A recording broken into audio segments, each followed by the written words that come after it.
Chassagne. Bonjour Diane, j'avoue que c'est toujours un plaisir de vous revoir avec les différents qui ils sont disponibles les uns et les autres parce que non seulement on a des choses tout de même intéressantes et sérieuses à traiter, mais nous sommes tous joyeux.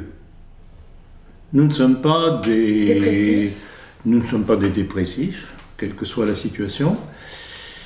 On sait rire et on sait être sérieux, et c'est ça qui est important. Donc, bonjour Diane. Bonjour monsieur. Très heureux de vous revoir encore. C'est réciproque. Ariel, soyez la bienvenue. Merci. Vous êtes venu d'un peu loin, mais enfin les choses se sont présentées comme ça, donc je suis heureux de vous voir ici et de vous voir participer à cet entretien. Eh bien, comme vous voudrez. Que dire des résultats aux européennes?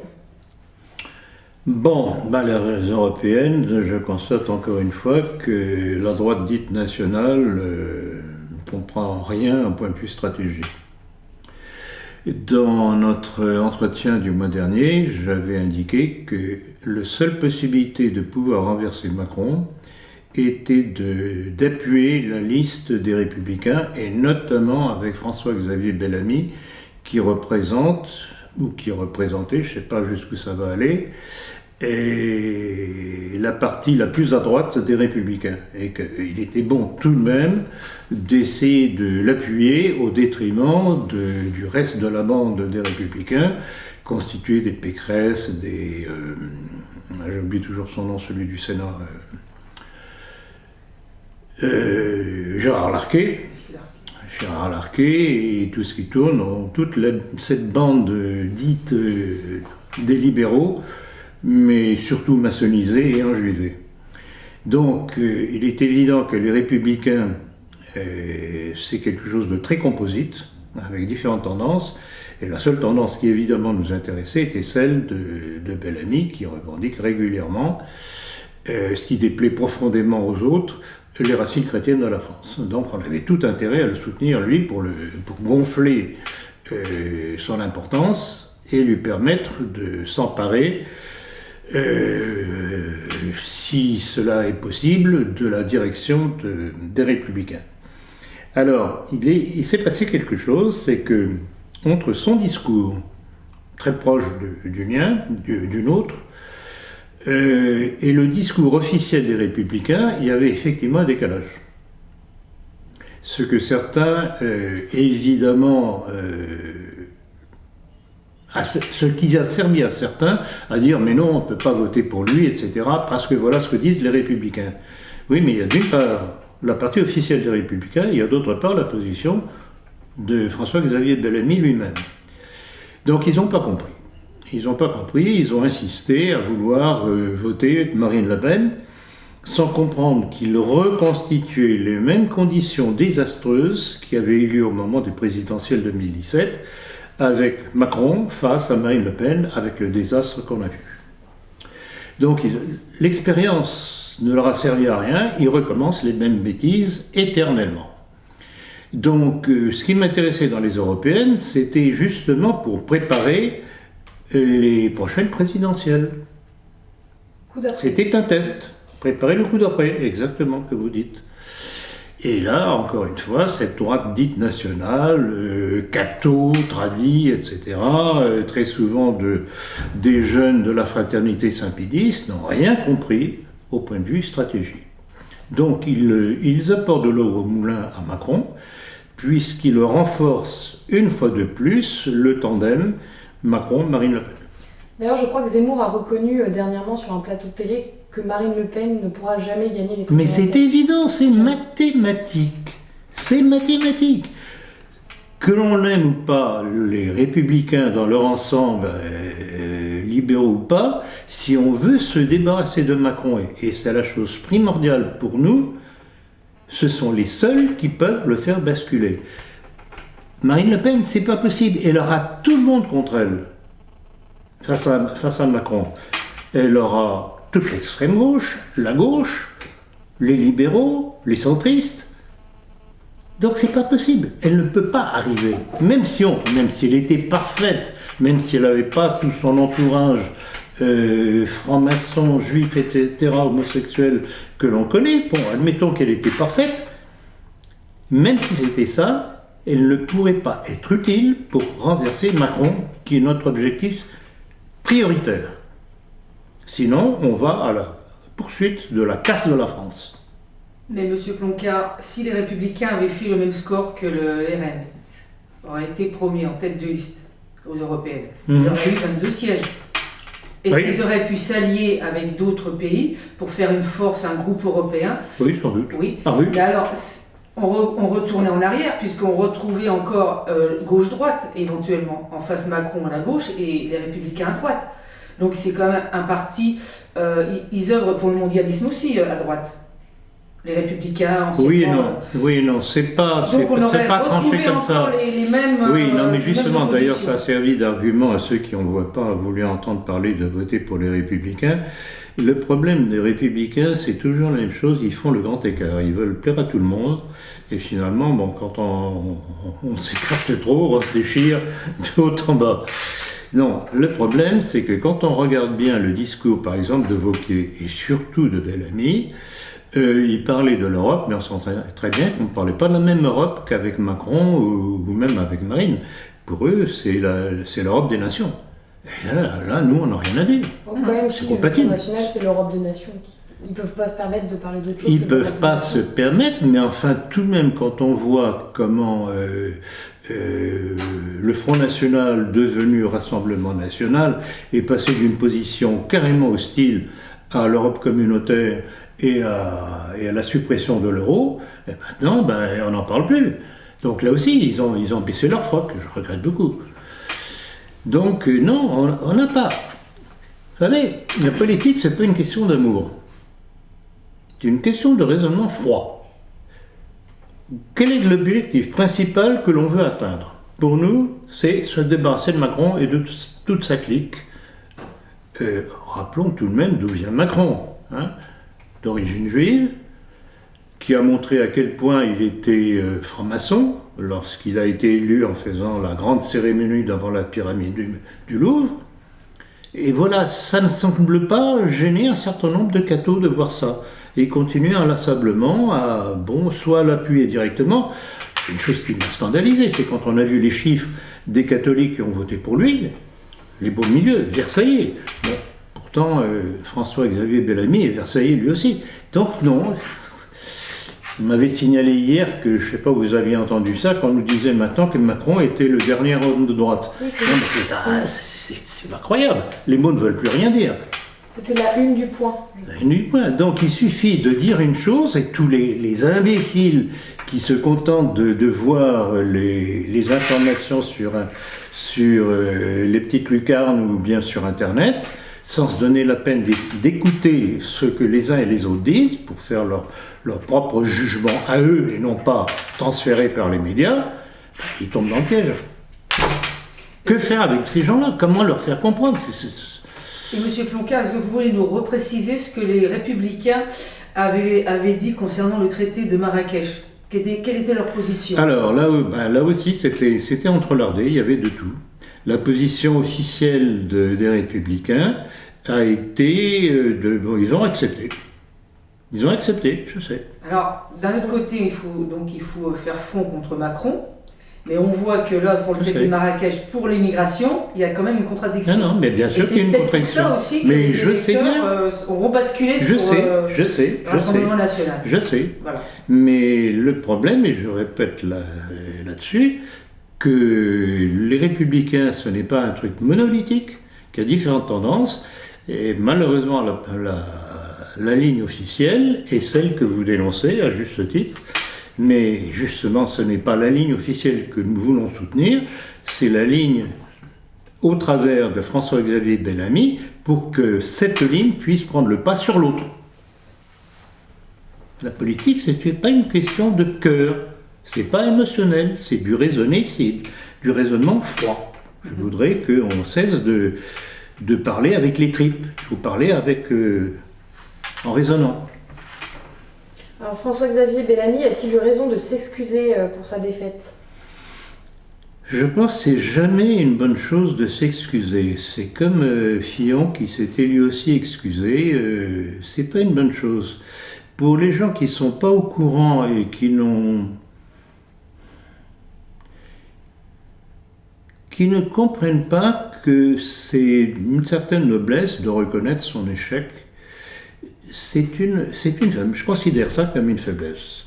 J'aurais été à la place de François-Xavier Bellamy, j'aurais réagi en accusant, pas en m'excusant. En accusant qui? En accusant toute cette frange libérale qui a tout fait pour qu'ils perdent. Comme ils avaient fait pour Fillon. Exactement la même chose. Ce sont les mêmes, et c'est la même démarche au bénéfice de qui? De Macron. Et il y a déjà eu des démissions au niveau des Républicains. Il y en a qui partent. Alors oui, justement, on en a parlé hier soir avec Diane quand on a préparé l'entretien d'aujourd'hui. Il y a 23, je crois, enfin une bonne vingtaine de républicains qui ont l'intention de partir, de créer un intergroupe parce qu'ils en ont marre justement de servir à la branche libérale. Et ils ont nommé qui? Pécresse, Larcher et compagnie, Xavier Bertrand. Donc ce qui confirme ce que je pensais lors du dernier entretien, que Bertrand est toujours un pied chez les Républicains. Or, Bertrand, il faut savoir, il est tout de même membre du Grand Orient. Pas n'importe quoi. Donc voilà, c'est un jeu subtil et il faut être au moins aussi subtil que l'ennemi. Et c'est pas le cas de nos milieux. Hélas.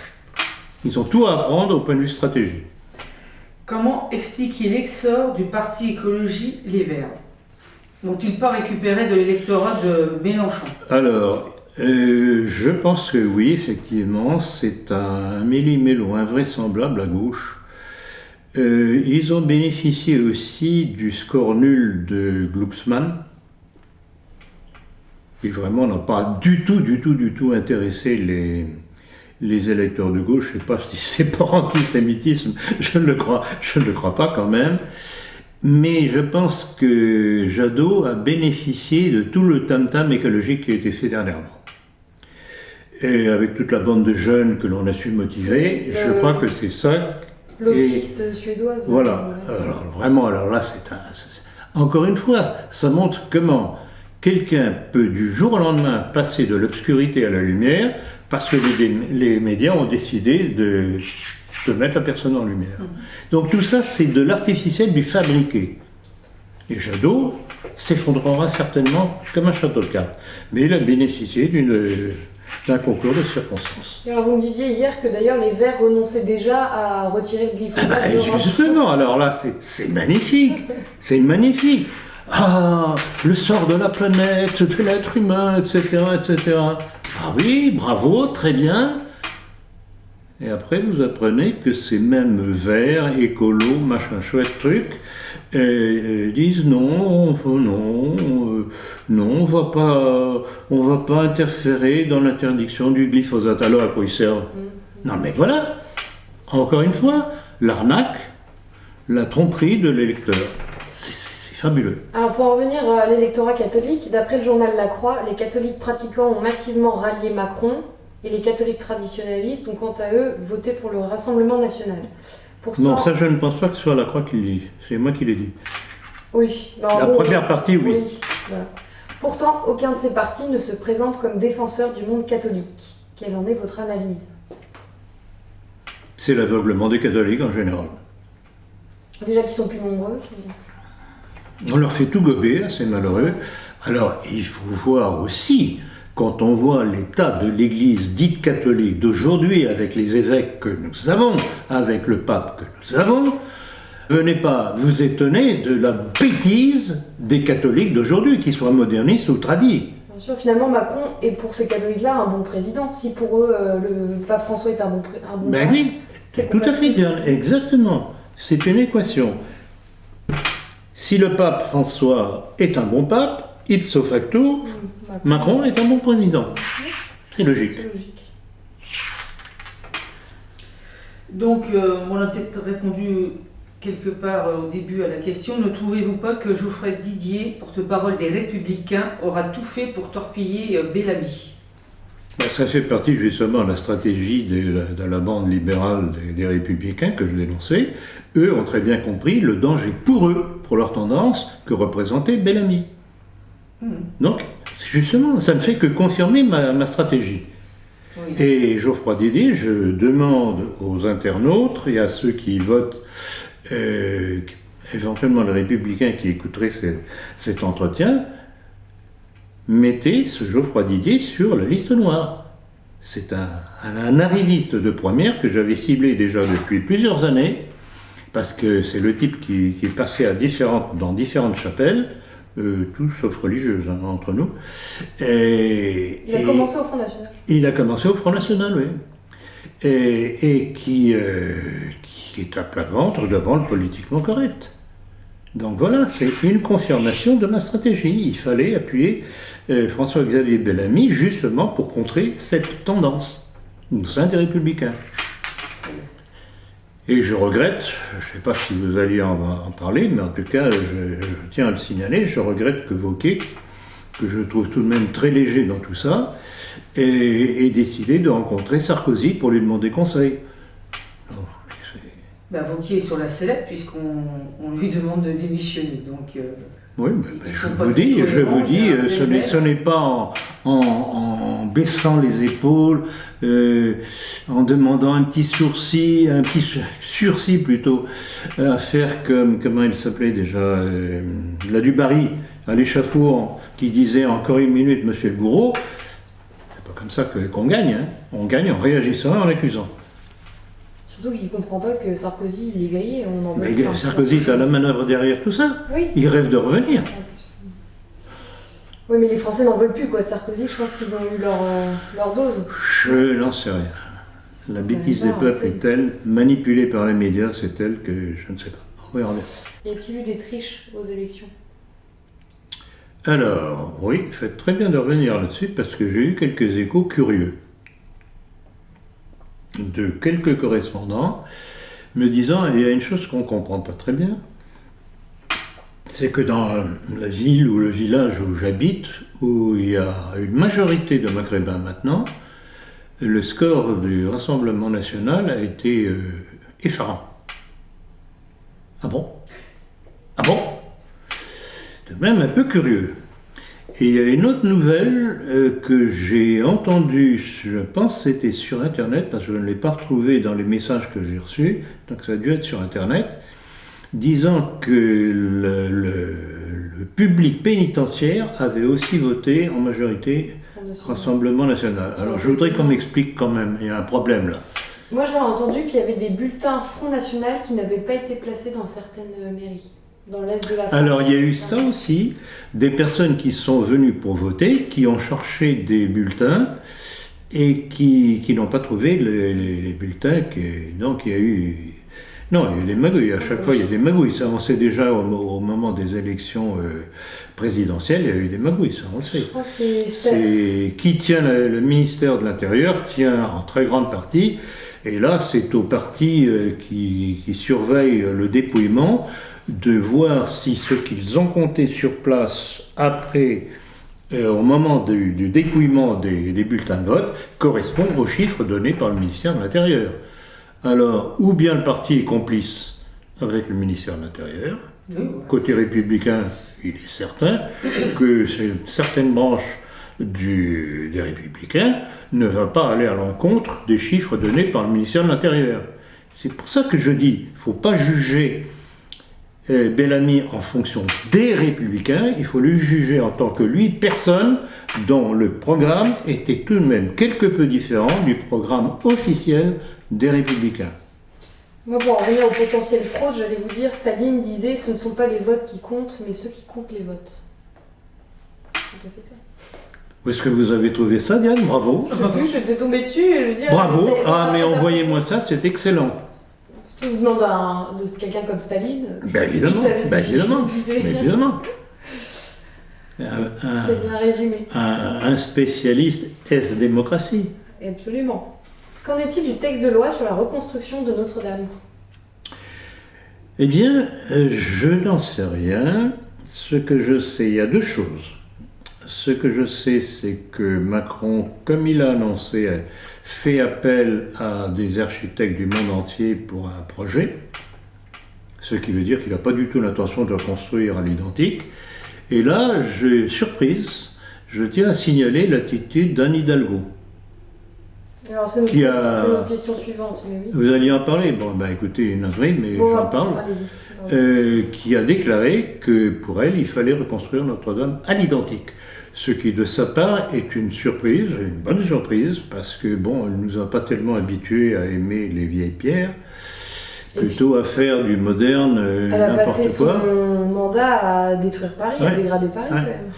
C'est curieux qu'on ne vienne pas me dire que c'est par tactique électorale, parce que, bon, l'appui à la France Tradi n'est pas tellement payante au point de vue électoral aujourd'hui. Donc c'est pas ça, je pense que tout de même, et j'avais déjà remarqué lors des premières réactions au moment de l'incendie, j'avais été surpris de voir le nombre de gens de qui on ne pouvait pas s'attendre à cette réaction, à une réaction d'émotion, mais sapristi, ah mais c'est notre héritage qui est parti en fumée. Comme si vraiment il y a eu une brusque prise de conscience de quelque chose qui allait manquer. Et apparemment, bon, donc elle faisait partie de ces personnes-là, de même que Mélenchon, qui avait très bien réagi aussi. C'est curieux, il y a vraiment ce symbole de Notre-Dame a fait comprendre brusquement à des gens qui ne sont pas du tout cathos que tout de même c'était un lien national pour les Français. Et que même l'aspect religieux que cela représentait, ben, à la limite, ils se rendaient compte que c'était quelque chose qui allait manquer aussi. C'est très curieux. Cette histoire de Notre-Dame, rappelez-vous, dans ma dernière conférence, je disais, il y aura eu un avant et il y aura un après. Alors, qu'est-ce que sera que l'après? Alors, pour terminer ma réponse à votre question, alors l'autre volet, c'est que je sais que le Sénat a voté contre le projet de Macron. Ah, c'est une bonne chose. Le problème, c'est que ce n'est pas le Sénat qui a le dernier mot, c'est l'Assemblée nationale, où Macron a la majorité absolue. Mais je pense que, là on parlait, là, le plus vieil hôpital de Paris, l'Hôtel Dieu, est en partie cédé à un promoteur immobilier. Donc je pense que même si on veut reconstruire la Notre-Dame à l'identique, comme se veut Hidalgo, ça ne se fera pas. Alors, il y a trop d'enjeux financiers derrière. Exactement, non seulement financier, mais l'argument financier est un prétexte en même temps. Où est-ce que j'ai vu ça? Le nom du promoteur immobilier, je vous l'ai dit, Diane, vous vous rappelez? Je me souviens plus. Comment il s'appelle cet individu déjà? Directeur, c'est Martin Hirsch, non? Non, ça c'est le directeur. Alors oui, ça c'est le directeur des hôpitaux de Paris, etc. Je crois que je mettais Et je disais, attendez, c'est dans...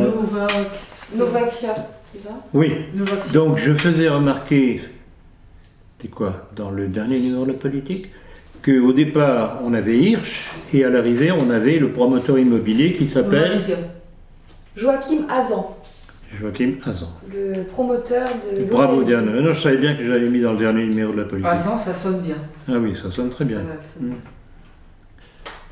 Donc, Bon, il est. deux individus qui appartiennent à la communauté bien connue. Bon, bah, donc Et, À qui profite le crime? voilà. Et on peut dire que bon, bah, Notre-Dame ne sera Oui. pas reconstruite à l'identique. Non, mais il y a trop d'enjeux financiers, comme tu disais. Et puis aussi la franc-maçonnerie qui s'en mêle, parce qu'apparemment, ils souhaitent jouer un rôle dans cette reconstruction. Ah, tout à fait. Alors, c'est très touchant. J'en parlerai d'ailleurs cet après-midi dans ma conférence. C'est très touchant. C'est à observer avec attention pour bien comprendre comment ces gens-là, eux, savent manœuvrer. Pouvez-vous revenir sur le cas de Vincent Lambert? Bon, eh bien, il y a deux aspects au cas de Vincent Lambert. Il y a l'aspect médical, il y a l'aspect politique philosophique. Sur le plan médical, premièrement, cet homme vivait sans aucune assistance cardiaque ni respiratoire. Il n'était pas branché, donc il fonctionnait normalement. Le seul problème qu'il avait, c'est qu'étant tétraplégique, il ne pouvait pas se nourrir tout seul. Quadraplégique, je crois. Je sais pas si ça existe. Oui, Quadraplégique. tétra, c'est la même chose. Ah, d'accord. Tétra. Tétra ou quadra? Ouais, quadra, c'est la même chose. Ah, d'accord. C'est-à-dire, les Après, il y a quatre deux membres mots. sont paralysés. Ah, d'accord. 4 membres sont paralysés. D'accord. Donc, il avait besoin d'une assistance pour pouvoir se nourrir. Bon. contrairement à beaucoup d'arguments pro-euthanasie disant oui, mais la personne a des souffrances insoutenables. Il n'avait pas de douleur insoutenable. Et même quand il y a des douleurs insoutenables, il y a moyen de faire. Et je le sais particulièrement, puisqu'en tant que neurochirurgien, j'ai fait des opérations pour couper la douleur. Il suffit de sectionner la moelle épinière au niveau cervical, à l'arrière de la moelle. Ça coupe toute transmission de douleur. C'est une opération qui est délicate, mais c'est faisable. Et au point de vue résultat, c'est flagrant. Terminé. Il faut dire qu'aujourd'hui, les neurochirurgiens d'aujourd'hui, dès que ça devient un petit peu risqué, on ne fait pas parce qu'on a peur des poursuites des patients si ça tourne mal et qu'on a peur des répercussions avec les sociétés d'assurance. Donc maintenant, bon, faire de la neurochirurgie, ça va devenir comme opérer des corps aux pieds. Des trucs pas risqués. Donc voilà, l'aspect physique, cet homme n'est pas en souffrance de douleur aiguë qui, pour faire pleurer dans les chaumières, pourrait pousser à l'euthanasie. Il n'est pas branché de façon à respirer et le cœur pour faire fonctionner le cœur. Il fonctionne par lui-même et en plus de ça, il a une conscience de ce qui se passe autour de lui. Et on a dit, j'ai vu sur certaines informations que j'ai pu trouver sur Internet, que c'est ça qui avait fait basculer la cour d'appel. Alors, ce qui a fait C'est quand la cour d'appel a dû pleurer quand on lui a annoncé qu'on allait arrêter son alimentation. C'est ça, c'est une vidéo qui a été tournée par les parents. Ce qui a montré vraiment qu'il avait une conscience, que c'était pas un légume. Bon.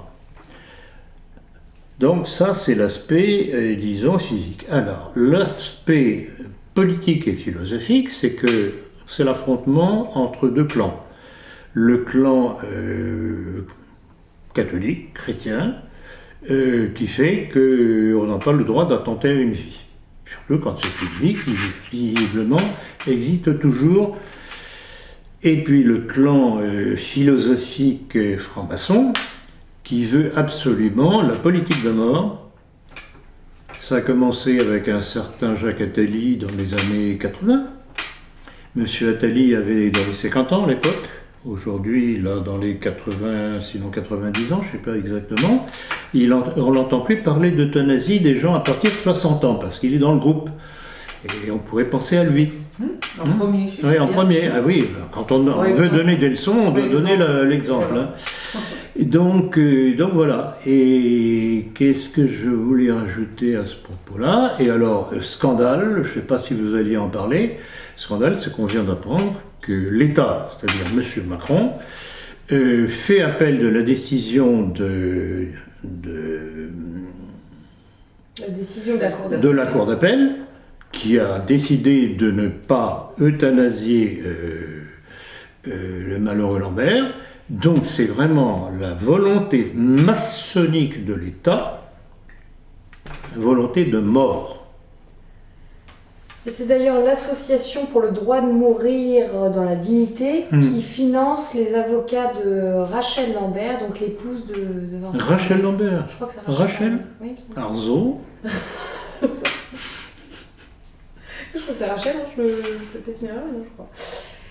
Donc on voit bien qu'ils sont là, d'ailleurs ils ont un joli petit logo en triangle. Oui, tout à fait. C'est signé.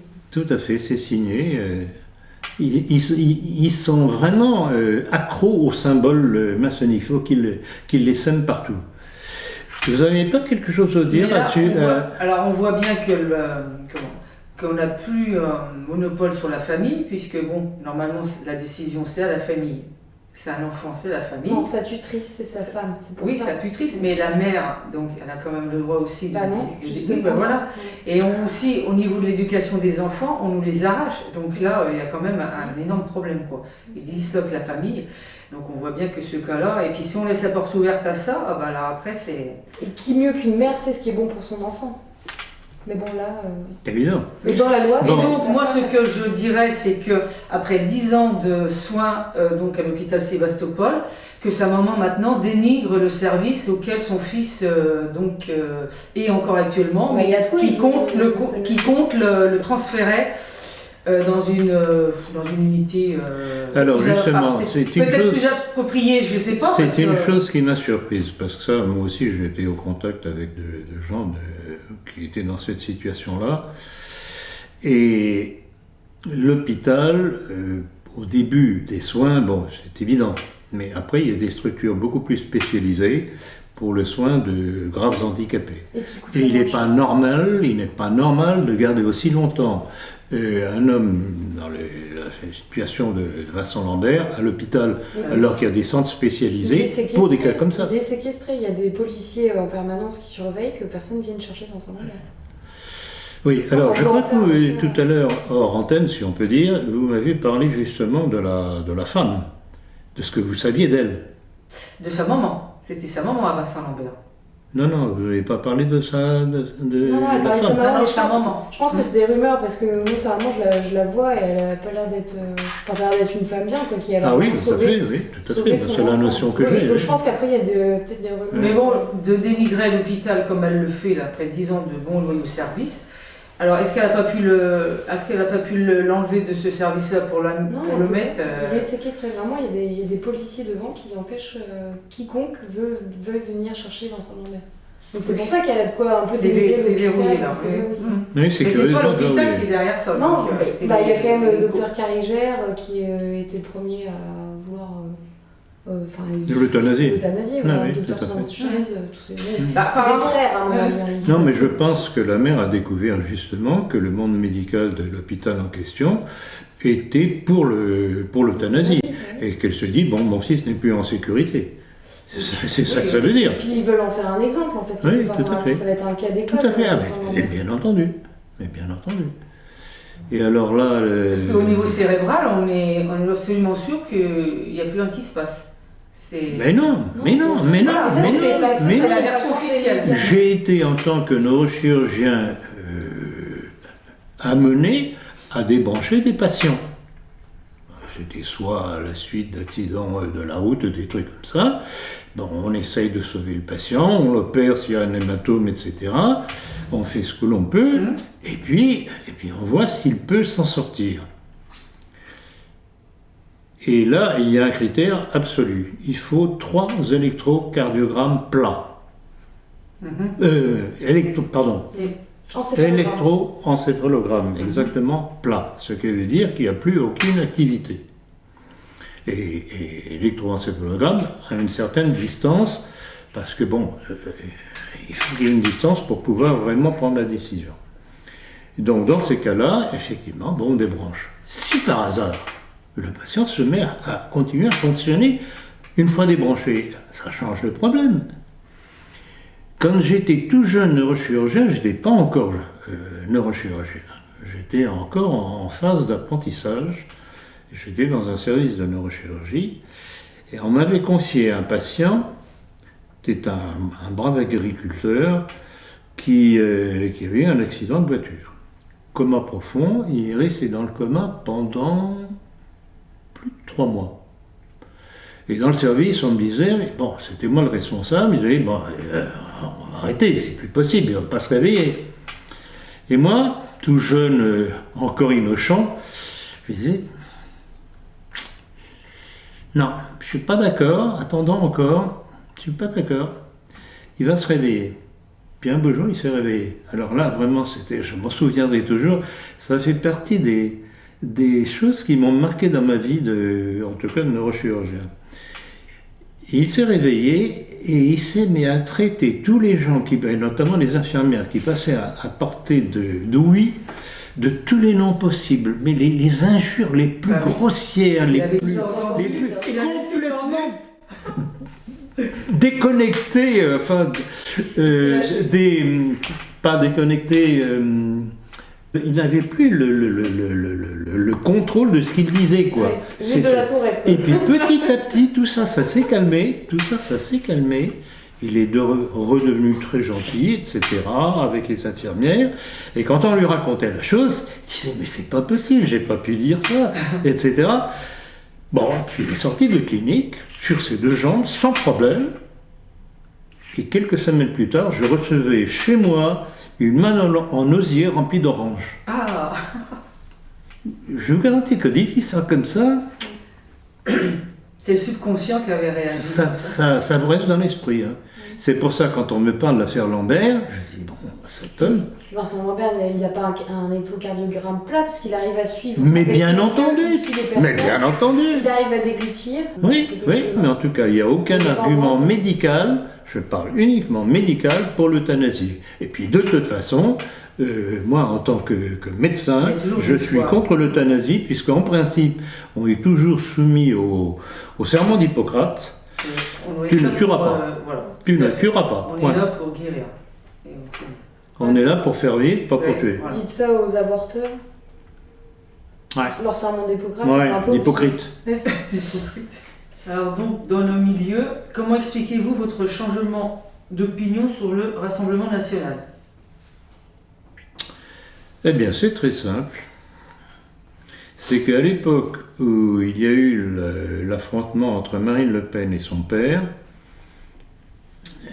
que j'ai bien connu, et je l'ai si bien connu d'ailleurs que j'ai écrit un livre qui s'appelle Histoire d'une trahison. Curieusement, donc c'est basé sur des faits.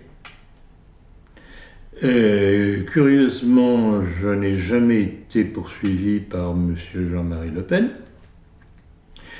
Il pouvait difficilement nier les faits que je relevais, qui avaient été d'ailleurs, que j'avais tirés d'ailleurs de journaux on ne peut plus officiels, qu'il n'avait lui-même jamais démenti.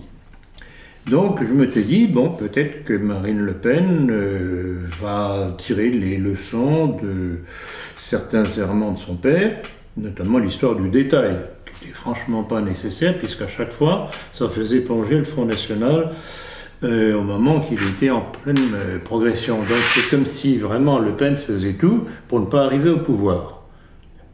Bon, on sait très bien, et je le sais, au moment des présidentielles de... C'était quoi, 2001 Oui. Quand il est arrivé deuxième derrière... Oui, enfin, 2002 peut-être, face à 2002 Chirac. face à Chirac, je sais très bien de l'intérieur du front que quand il a appris qu'il était au deuxième tour, c'était la panique. Donc cet homme n'a jamais voulu arriver au pouvoir. La seule chose, c'était qu'on parle de lui, et puis par ici, les petits coups. Mais l'histoire du détail, c'est venu que Louis Alliot s'est fait piéger à la sortie d'une réunion. Un journaliste lui parle que Jean-Marie Le Pen avait donc dit. Et lui, au lieu de dire bah non, j'ai pas écouté ce que M. Le Pen a dit, lui tout de suite il s'est empressé, ah bah oui, c'est une énorme faute, donc ils se sont fait piéger sur ce Oui, point de et détail. bon, alors que LePen soit fait piéger ou Alliot, Ou alors etc. c'était voulu que ça fasse à mon esclandre. avis, c'était voulu. Pour À mon avis, justement, c'était voulu, c'est de la provoque. Faire la séparation, C'est de la provoque. faire et puis- C'est de la provoque, c'est pour ça que j'ai toujours, à partir d'une certaine époque, compris ce qu'était réellement le Front National et ce qu'était Jean-Marie Le Pen, une voie de garage. Une voie de garage. Et en fait, c'était le petit jeu institué par ce fin manœuvrier qui était Mitterrand, qui a favorisé le Front National au détriment, encore une fois, justement, de la droite. C'était quoi, le RPR à l'époque ou non? Eh ben, Chirac, c'était ou RPR. c'était quoi ou c'était... Oui, RPR, enfin bref, peu importe. Et parce que pour la gauche, il fallait une soi-disant extrême droite pour faire barrage à cette droite libérale, etc. Donc, tout ça, ça confirme ma stratégie. Je veux dire, encore une fois, c'est pas une question d'affection. J'ai aucune affection pour les Républicains. C'est une question de stratégie. Quel est l'objectif prioritaire pour tout Français? Pas simplement pour moi, pour tout Français qui constate que la politique de Macron est une politique de destruction pan par pan de la France, sur tous les plans, matériels et moral. Alors pourquoi cette stratégie est-elle valable maintenant, tandis qu'il y a quelques années, vous vous appeliez à voter Marine Le Pen? Alors justement, je vais revenir là-dessus. Et puis, il faut vous rappeler aussi qu'à l'époque, qu'est-ce que je plaidais? Je plaidais pour faire de l'entrisme au Front National, pour prendre les places en recommandant de la boucler. Vous rentrez, vous êtes bien gentil, bien obéissant, et vous ne dites pas ce que vous pensez. Bon, malheureusement, nos milieux ne savent pas se taire. Mais combien même il l'aurait fait, nos milieux seraient parvenus à rentrer au Front National. Vous dites que dans tous les cas, ça reste un système d'opposition qui sert à faire contre-pied ou piédestal. Le but que je visais, mais peut-être que je me suis trompé, c'est qu'on puisse un jour mettre à la porte le clan Le Pen. Oui. Et c'est ça que je vise. C'est ça que je visais en tout cas. Donc la structure. C'est qu'un jour, à l'occasion des élections pour le renouvellement du poste de, comment on appelle ça, enfin, quand Le Pen était élu et ensuite Marine Le Pen, il y a un candidat qui se présente et ce candidat prenne le pas sur elle. C'est ça que je visais. Mais pour ça, il faut que nos milieux aient une discipline qu'ils n'ont pas. Ce sont des émotionnels. Ils parlent, ils laissent transparaître ce qu'ils pensent. Et rappelez-vous ce que je citais, je crois que c'était dans le dernier numéro, non, pas dans le dernier numéro, dans notre dernier entretien, la réjouissance d'un personnage emblématique, Jean-Richard Sulzer. Pas besoin de vous faire un petit dessin, non ? Ou une caricature, si vous préférez. Membre du Conseil national du Rassemblement national, président du Cercle national juif France-Israël et proche de la Ligue de défense juive, qui se vantait: la liste Rassemblement national n'abrite aucun candidat sulfureux. Bien au contraire, la liste Bardella comprend de très grands amis d'Israël et de la communauté juive. Donc fait partie Collard. Dont fait partie Collard, fait très bien de le rappeler, Ariel, qui vient de se présenter en disant, ça date de quoi, 48 heures ? Comme quoi il était exclu de s'allier avec des fascistes ou des antisémites. Comme quoi, vraiment, leur obsession, c'est ami-ami avec Israël, c'est parti national sioniste, rappelez-vous ce que je disais dans le dernier entretien, c'est le parti de l'étranger. Le parti de l'étranger. Alors on déplore un manque de sens stratégique justement de nos milieux qui ont appelé à voter Rassemblement national. Et notamment dans le dernier entretien d'André Gandillon, où il laisse entendre que c'est le parti pour lequel il faut... Alors c'était vraiment très étrange cet entretien que j'ai écouté attentivement. Et une chose qui m'a surpris, c'est qu'à 2 reprises, Florian Rouanet m'a cité. Gandillon n'a pas relayé. C'était à propos justement du Front National, sur ma position par rapport au Front National et pourquoi j'avais claqué la porte du Front National. Et puis alors, à ma grande surprise, à la fin, vous l'avez entendu Oui, mais je ne l'ai pas écouté. Si, j'ai bien entendu. André Gandillon qui finit par dire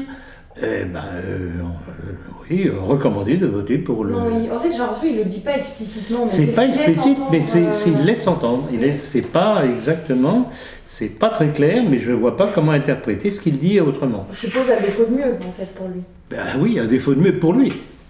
Mais encore une fois, on retombe dans la stratégie. C'est appuyer Marine Le Pen, alors que si on a à nouveau aux prochaines présidentielles la même équation Macron-Marine, eh bien on est parti encore pour 5 ans de Macron. Eh bien, bonjour les dégâts au bout. Donc conclusion, est-ce que éventuellement on n'arrivera pas à renverser le clan mondialiste par les votes du coup? Puisqu'à chaque fois c'est l'échec. Puisqu'à chaque fois ceux qui sont en principe les plus proches de nous ne comprennent pas ce qu'il faut faire, c'était bien. À moins que quelqu'un en ait particulièrement mal et puis mette une balle dans la peau à Macron. Oui, il y aura ces supplétifs, ces suppléants qui reprendront le relais. Oui, mais... Un petit exemple de temps en temps, ça ne ferait pas de Mais mal. bon, quoi qu'il en soit, malgré tout, M. Le Pen, depuis 40 ans, qui assène son discours sur l'immigration, on voit qu'actuellement, l'immigration, c'est donc, on en parle, les républicains en parlent, il faut arrêter et tout, donc ça a quand même porté ses fruits. Sur ce point-là, Le Pen a quand même été... Il a droitisé le discours. En quelque sorte. Disons que l'immigration, depuis le temps qu'il assène, que ça va être un fléau, dans le futur, nous y sommes arrivés. Et là, ils ont réussi quand même à dédiaboliser le Rassemblement national, puisque l'immigration, on en parle maintenant plus aisément, et ça, c'est pas un rejet en soi de... Vous n'êtes pas un peu naïf, Ariel?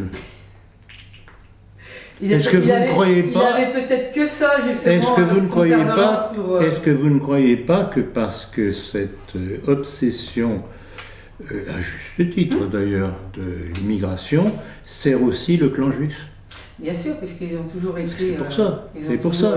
Et c'est ça, rappelez-vous, je l'ai rappelé à plusieurs reprises, et Diane en est le témoin.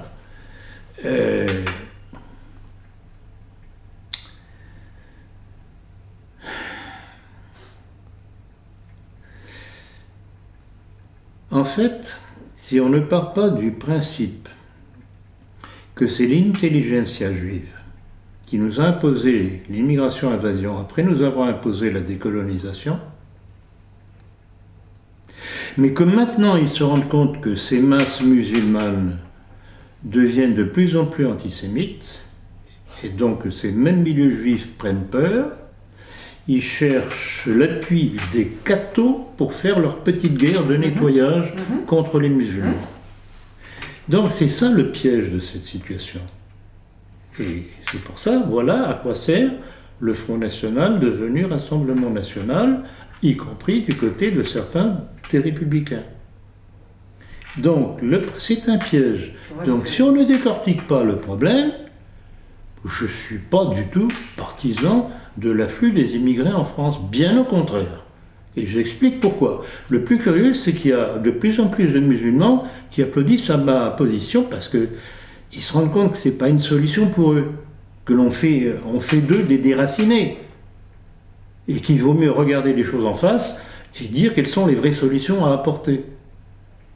Donc, le problème de tous ces partis soi-disant nationaux, c'est qu'en fait, ils font le jeu du monde juif, qui après nous avoir apporté, et quand même, que ce soit Sarkozy, bon, déjà Chirac, Sarkozy, aujourd'hui Macron, ils continuent à nous imposer l'immigration à plein tonneau. Ah ouais. Puis avec le traité de Marrakech, soi-disant que c'est pas un danger, ça va continuer. Donc, si on veut réellement s'opposer à l'immigration, il fallait renverser Sarkozy.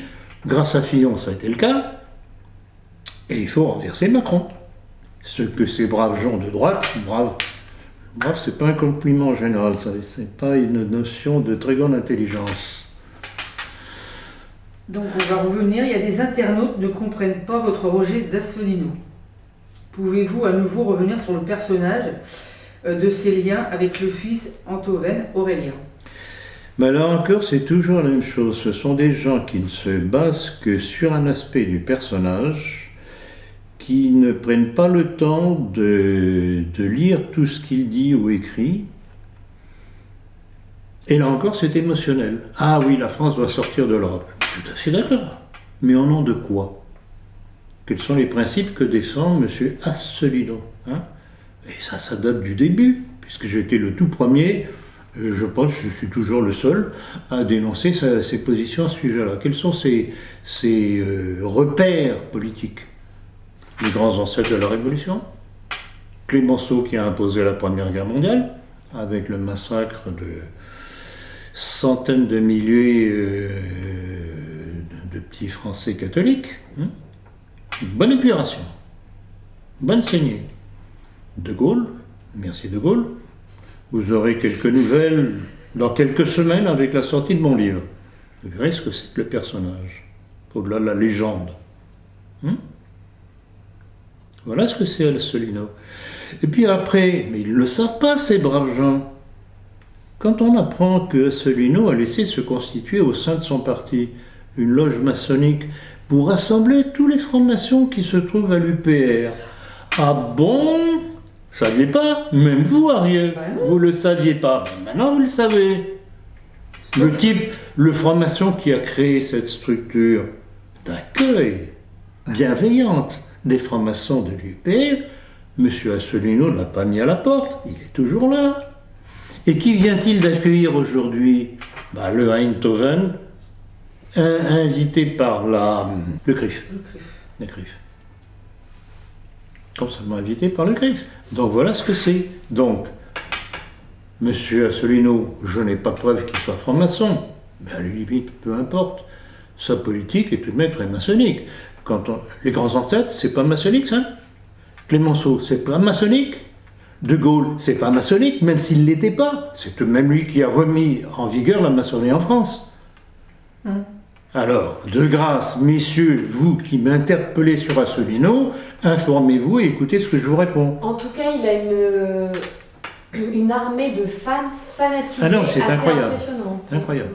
Et tout ça parce qu'il dit sortie de l'Europe. Oui, mais on est pour la sortie de l'Europe, mais au nom de quel principe? Admettons que M. Asselineau, par un miracle, bon, je ne pense pas qu'il croit au miracle, arrive au pouvoir, qu'est-ce qu'il ferait comme politique? Sur quels principes?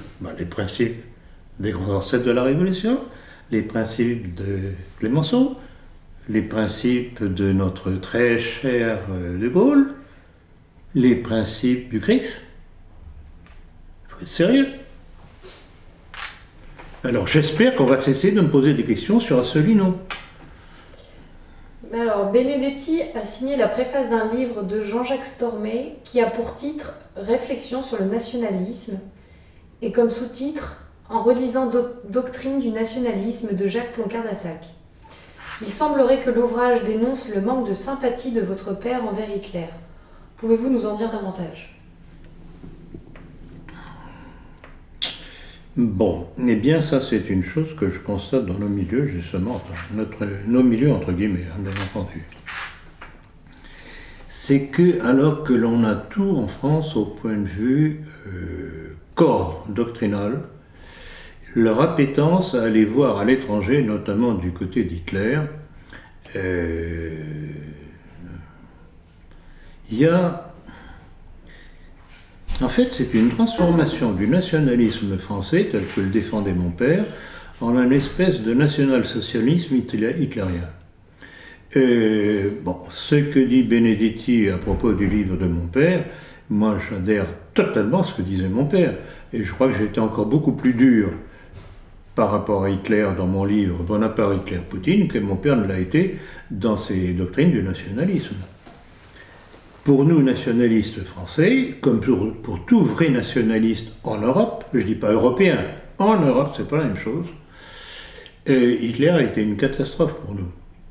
Parce qu'il a donné la possibilité aux adversaires du nationalisme en Europe, puisque tous les pays en Europe étaient en train de devenir nationalistes. Ça avait basculé déjà depuis un certain temps au Portugal, ça avait basculé en Italie, ça avait basculé en Espagne.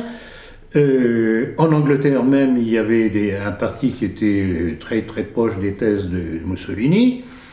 Ça avait basculé en Allemagne avec l'exemple hitlérien qui n'est pas tout à fait du nationalisme, loin de là, dans d'autres pays. Et puis arrive Hitler qui fonce tête baissée dans tous les panneaux. En quoi l'expérience d'Hitler n'était pas du nationalisme? Je veux dire, c'était un nationalisme propre à l'Allemagne. C'était propre à l'Allemagne. Bon, alors le problème, il faudrait que vous relisiez les uns et les autres le chapitre que j'ai fait dans mon livre Bonaparte, Hitler, Poutine, et que j'ai consacré à Hitler. Hitler a bénéficié du rejet du peuple allemand de l'oppression juive, qui s'est manifestée après la défaite de 1918, qui a humilié l'Allemagne, qui l'a ruinée au bénéfice d'un certain nombre de représentants de la communauté. Donc tout ça a fermenté, et je donne des exemples dans mon livre, justement dans le chapitre Hitler, tout ça a fermenté, a provoqué une onde de révolte contre la communauté juive dont a bénéficié Hitler. Mais c'était une saine réaction. Comment ? C'était une saine réaction. C'était une saine réaction. Ce n'est pas ça du tout que je condamne. Le problème, ce que je condamne, c'est le comportement d'Hitler qui, encore une fois, qui a foncé tête baissée dans les provocations. Il est allé toujours la volonté de puissance. Et pour ça que je fais la comparaison entre Hitler et Bonaparte, ils n'ont pas su s'arrêter. Ils ont voulu poursuivre. Ils ont voulu poursuivre l'orgueil, plus le pan-germanisme, qui était une erreur fondamentale. Et nous, c'est pas du tout notre position en tant que nationaliste. Et puis alors, des choses tout de même très curieuses. Oui, pan-germanisme, mais c'est parce qu'ils sont germains. Oui, c'est pas nos positions parce qu'on est français. Oui, d'accord, mais c'était une espèce de... comme s'il y avait la race des seigneurs et puis les autres. C'était une sorte de... Comment dire C'était du Nietzsche, Oui. le surhomme. Oui, c'est ça. Le surhomme. Oui, on en parlait la Justement. dernière fois, ça. Et bon, je ne vais pas rentrer dans les détails. Ceux qui veulent se documenter sur Hitler, qui lisent le chapitre que j'ai consacré au personnage dans le livre en question. Et puis, des choses tout de même très curieuses. Pourquoi, comme Bonaparte, Hitler, alors qu'il en avait matériellement la possibilité, n'a pas voulu envahir l'Angleterre? Tout a basculé là. Il envahissait l'Angleterre, c'était terminé. Pourquoi est-ce qu'il n'a pas réagi lors de l'arrestation de Rudolf Hess par Churchill, alors qu'il avait envoyé Rudolf Hess comme messager pour trouver un terrain d'entente avec les Anglais? Churchill l'a fait emprisonner et le malheureux est mort, on ne sait pas très bien dans quelles conditions, dans les geôles anglaises. Hitler n'a pas réagi. Il y a eu une différence. Pourquoi, par exemple, est-ce que Hitler, j'en parle dans mon livre sur De Gaulle, qui va paraître dans quelques semaines, pourquoi est-ce que Hitler a arrêté l'offensive du maréchal Guderian à Montcornet, dont on fait une victoire de Gaulle? Victoire de Gaulle, qui n'a pas été une victoire, ça a été une fois de plus une fuite de Gaulle. Mais le problème, c'est qu'effectivement, l'armée allemande s'est arrêtée sur ordre d'Hitler. Et pourquoi donc? Il y a plein d'aspects troublants dans le comportement d'Hitler. Et c'est ça que j'ai voulu souligner dans mon livre Bonaparte, Hitler, Poutine, où je fais justement la comparaison, parfois le parallèle entre, par exemple, Bonaparte et Hitler, mais en opposition au comportement de Poutine. Encore une fois, je vous dirais, il ne faut pas juger des événements sur le plan émotif. On analyse comme un scientifique, comme un laborantin qui regarde un microbe sous son microscope, comment se meut le microbe, etc., ou l'insecte, ou ceci ou cela. L'observer, regarder son comportement, etc. J'observe les comportements sous microscope. Et vous jugez les conséquences. Et j'en juge des conséquences, exactement. Et d'ailleurs, à ce propos, Hitler disait bien dans son testament, une des conséquences de notre attitude, c'est que nous avons rendu le juif agressif. Entre autres, alors là aussi. On peut comprendre le rejet du peuple allemand des juifs qui les avaient vampirisés, sucés, vampirisés.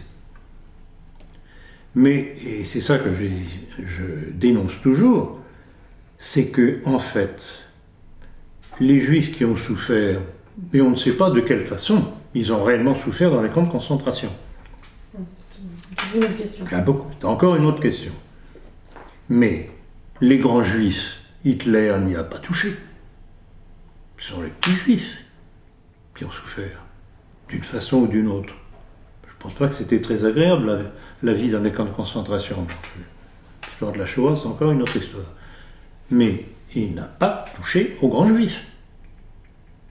Mais les grands juifs se sont servis des souffrances des petits juifs pour monter toute leur histoire de la Shoah. Les grands juifs étaient... Donc Hitler peut-être plus a servi les intérêts juifs. Je regrette beaucoup. Voilà ce que je réponds à la thèse de Bellamy quand il fait l'éloge de ce livre qui prétend être une réponse au livre de mon père. Peut-être n'avaient-ils pas les moyens de s'attaquer aux grands juifs. À ce moment-là, ils avaient déjà tous fui ou s'étaient réfugiés. Est-ce qu'ils ne finançaient pas? Non.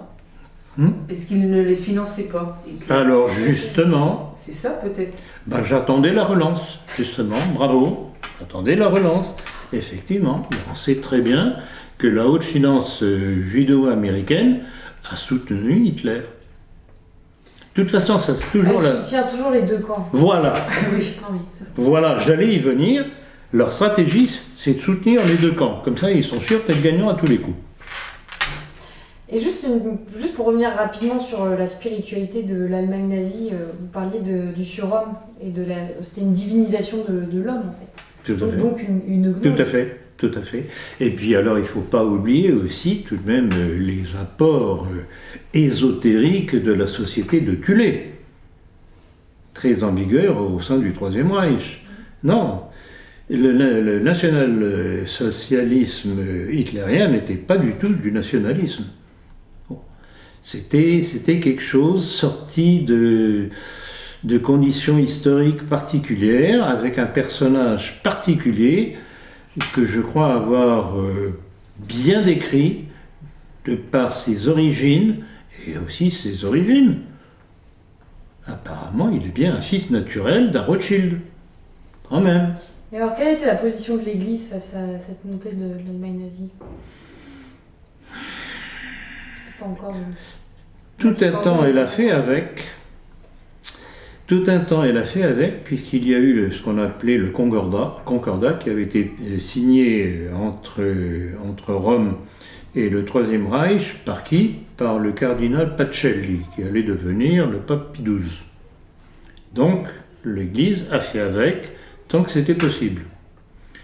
Et puis est arrivé, c'était sous Pie XI. La signature du Concordat avec Monseigneur Pacelli. Et puis, à un moment donné, Pie XI a sorti son encyclique qui dénonçait justement certains aspects du hitlérisme. Il aurait mieux fait de se taire parce qu'effectivement, ça a servi à tout le clan pagano-athée du national-socialisme allemand à rentrer dans le chou de l'Église. Et donc, ça a été la cassure. Donc, ça a été le triomphe, disons, de la partie athée du régime. Oui, c'était en allemand, c'était in brennender Sorge. Ah oui, c'est ça. Alors, il existerait un club sadomasochiste et gnostique lié à Suavelos, site de Conversano, et à David Serra, des éditions Ring. Avez-vous eu vent de ce fait? Et comment analysez-vous la décadence de ces nationalistes autoproclamés?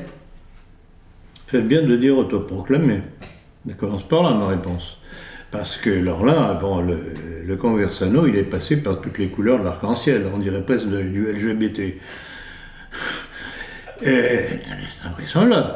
Et je voudrais tout de même rappeler, entre autres choses, c'est que quand le Conversano avait essayé de m'allumer, et puis prétendait m'interviewer, etc., que je lui avais répondu calmement, froidement, faisant remarquer toutes ces contradictions, il n'avait rien trouvé de mieux que de me montrer ses fesses dans un blog ou un truc, etc. Donc je regrette beaucoup ces gens-là.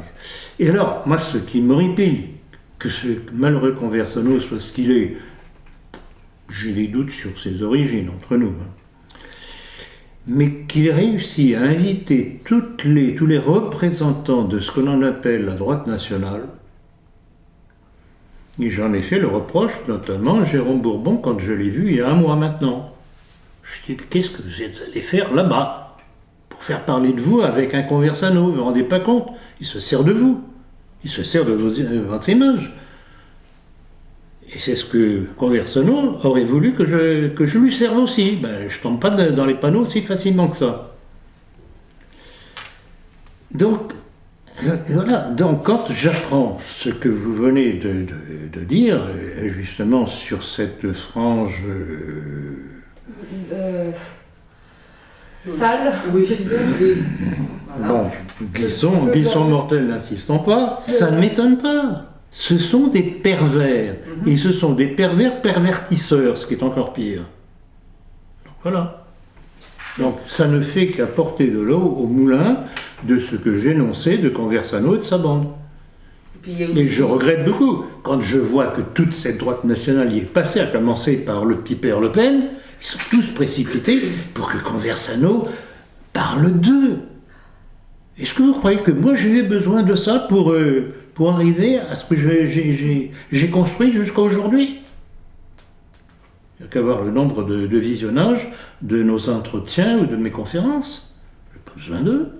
Et Conversano aussi a eu des déboires avec il demandait un financement participatif et son collègue qui nous avait vanté comme on allait L'Espingale qui s'est sauvé avec des intérêts. Non, mais ce sont d'abord, voilà. En plus de ça, ce sont des malhonnêtes financièrement. Puis je pense qu'il faudrait plus en parler. Ils fricotent avec toute une bande alors, sionistes.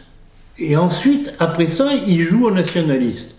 Parce que je crois que mon père et moi, on est un peu responsables de cette vogue du terme nationaliste. Ça présente bien. Bon, je regrette beaucoup, c'est qu'il y a comme les meilleurs parfums, comme les meilleures choses, il y a des ersatz, il y a des copies. Il faut faire attention aux copies. En fait, il faut avoir le fond et la forme, et lui, il n'a ni l'un ni l'autre Exactement. du nationalisme. Sur son site internet, Laurent Glosy semble vous mettre à égalité avec l'Hivernet. Cela ne doit guère vous convenir. J'ai été un petit peu surpris, j'avoue que je ne vais pas être méchant avec Glosy, qui fait du travail qui est intéressant, mais il faudrait bien de se renseigner un peu sur ce qu'est ce l'Hivernet.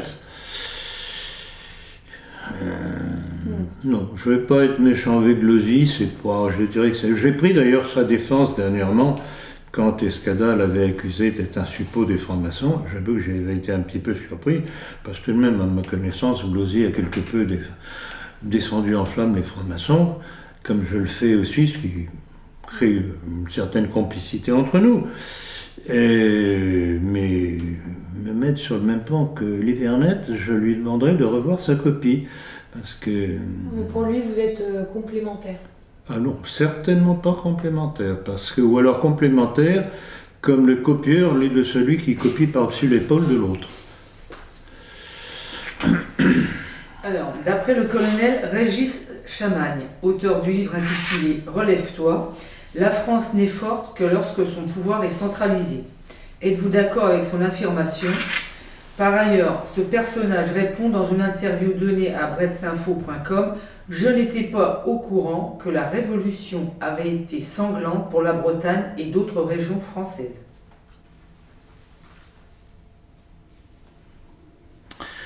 C'est hallucinant. Moi, à chaque fois que je vois des déclarations de militaires, je me dis, mais d'où sortent-ils ces gens-là? Voilà encore un qui n'a rien compris à la Révolution dite française. Et ça vient donner des leçons aux Français aujourd'hui de ce qu'il faudrait faire. Mais ils sont à l'image de la République. C'est l'image, c'est encore une fois, c'est un militaire républicain. Il n'a rien compris. Il n'a rien compris. Alors dire que la France n'est forte que quand, etc., mais je regrette beaucoup, le principe de la monarchie, en fait, c'était pas une dictature, la monarchie française, de droit divin. C'était un régime, certes centralisé, mais en même temps décentralisé. Alors ça peut paraître difficile à comprendre, c'est que à la fois le pouvoir central, représenté par le roi, ne gouvernait que en fonction des avis qui lui parvenaient des parlements locaux et des corporations. Corporation qui était un élément mais fondamental du fonctionnement de la monarchie française de droit divin, je dis bien. Puisque c'était au nom de l'intérêt national pour le bien commun. Et pourquoi, je reviens encore là-dessus, pourquoi est-ce que la Révolution, dès son son arrivée au pouvoir s'est empressé d'abroger les corporations, c'est que c'était justement un lien entre le pouvoir et la base populaire pour pouvoir gouverner la nation. Donc tout ça, c'est ces militaires qui sortent des écoles de la République n'ont rien compris, ne comprennent rien ou ne veulent pas comprendre. Donc Chamaine comme les autres, comme les Villiers et compagnie, que je ne cesse de dénoncer, ne me parlez plus de militaires de grâce. En Vendée, des étudiants ont incendié un stand LGBT qui se tenait au sein de leur établissement catholique. Résultat, ils se sont fait virer. Un commentaire ? C'est l'image de l'Église d'aujourd'hui. Non, mais vous avouerez tout de même que des jeunes qui se trouvent confrontés, des jeunes qui se sentent tout de même quelque peu catholiques, qui, lors d'une fête, je suppose, de la commune, de l'école dans laquelle, école catholique, religieuse, dans laquelle ils voient un stand LGBT, il y a de quoi être choqué quand même.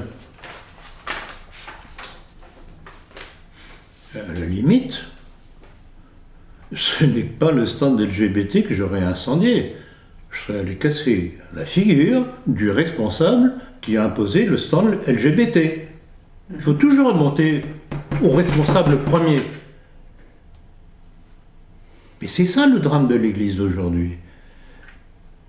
Quand vous voyez, et encore dernièrement, j'ai eu encore un écho, position de Monseigneur Ribado-Dumas, je crois, que l'on présente maintenant comme l'évêque LGBT.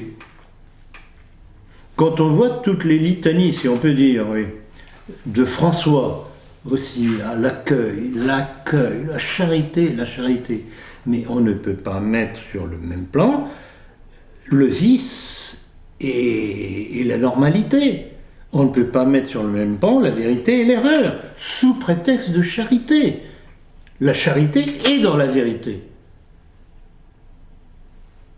Et voilà, on est l'Église, pas simplement de France, mais l'Église universelle aujourd'hui. Alors là, nous allons passer sur le plan de l'étranger.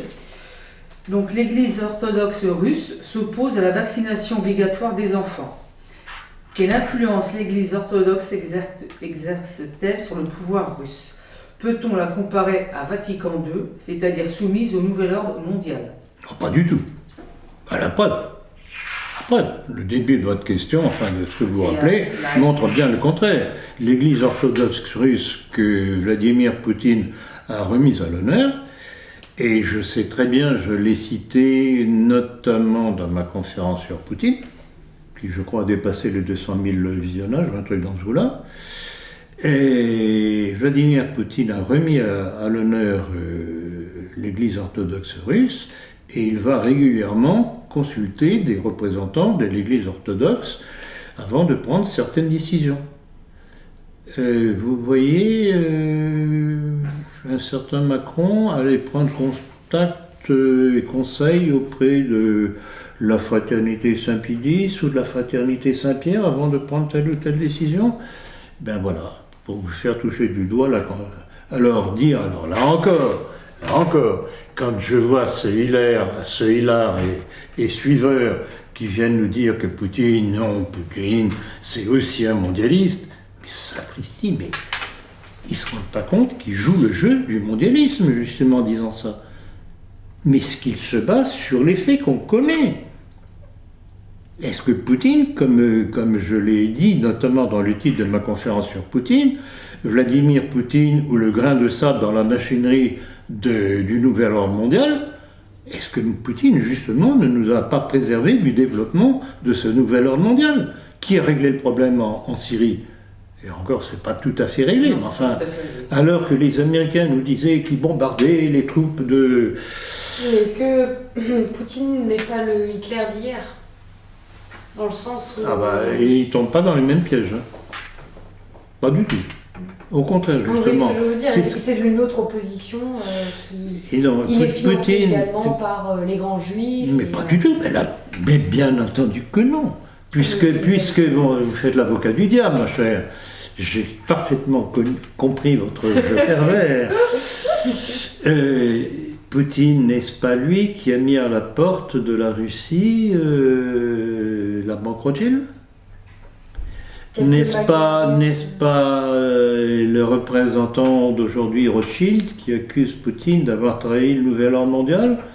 Et je l'ai expliqué dans mon livre justement Bonaparte, Hitler, Poutine. Pourquoi est-ce que Rothschild accuse Poutine d'avoir trahi le nouvel ordre mondial? C'est parce que quand Poutine a commencé à émerger, qu'était-il?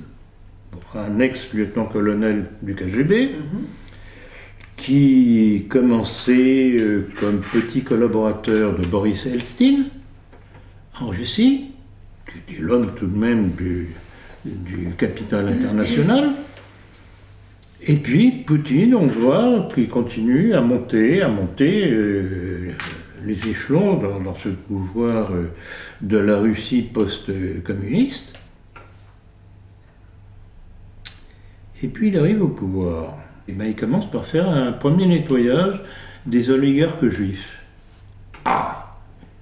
Évidemment, les petits juifs de l'autre côté de l'Atlantique se disent mais il nous trahit. C'était le poulain de Eltsine, et voilà ce qu'il fait, c'est pas normal. Donc je comprends parfaitement la réaction. Poutine n'est pas un mondialiste, c'est un anti-mondialiste. Il est en train de reconstituer l'empire tsariste avec son élément religieux qui est l'Église orthodoxe, pour en revenir à ce que vous disiez, et avec qu'est-ce qui a rappelé quels étaient les assassins des tsars, oui. Des tsars à Ekaterinbourg, en mentionnant bien qui ils étaient. Je ne vais pas vous faire un dessin, ou encore une fois une caricature. Hein? Oui, mais à côté de ça, il fait une loi Fabius Guessot, il donne d'autres gages. Alors, il donne des gages, mais qu'est-ce qui compte le plus? Une apparente... Alors, il faut... Bon. Je vais revenir là-dessus. Ceux qui l'accusent de ça, justement. Et une chose qui m'avait sauté aux yeux il y a quelques années, c'était un entretien de Thibaut de Chassé, dans Rivarol, qui revenait de Russie, où il se targuait d'avoir rencontré un certain nombre de représentants de l'extrême droite russe, nationalistes, etc. Ils étaient tous opposés à Poutine. Alors, si c'est justement, et on retombe dans l'histoire du livre que vante Benedetti contre le livre de mon père, on retombe dans ce schéma de cette droite dite extrême, hitlérienne. Mais Poutine, il n'en a rien à faire de ces gens-là. Donc, si c'est pour condamner cette tendance-là qui est contre lui, en interdisant justement de revenir sur ce genre de sujet, je le comprends. Il ne faut pas juger Poutine en tant que Français. Il faut essayer de se mettre dans sa peau en tant que Russe. En tant que Russe qui a souffert tout de même d'Hitler et de l'invasion hitlérienne. Qu'est-ce que Hitler est allé faire en Russie avec l'opération Barbarossa? Encore une fois, il a servi le mondialisme. Autant je dis que Hitler a joué contre nous, autant je dis Poutine est un allié. Oui, j'en reviens à un petit bout de discussion qu'on a eu hier. Parfois, les gens pensent faire de bonnes actions et finalement, les résultats tombent mauvaises. Comme on dit, le diable porte pierre. Tout à fait. Où le paradis est pavé de bonnes intentions. Tout à fait. L'enfer est pavé de bonnes intentions. Et puis l'autre expression aussi, tout aussi parlante, c'est qui fait l'ange fait la bête. Oui, c'est ça. Donc, en voulant bien faire, finalement, la conséquence, le résultat en est mauvais. Mais, Poutine, on ne peut le comprendre que si on je me répète encore une fois, que si on l'analyse en tant que judoka qu'il est et qu'en tant que joueur d'échecs qu'il est. Regardez comment il agit, par exemple, par rapport à l'Ukraine. Un Hitler aurait envoyé ses divisions pour remettre de l'ordre en Ukraine. Non.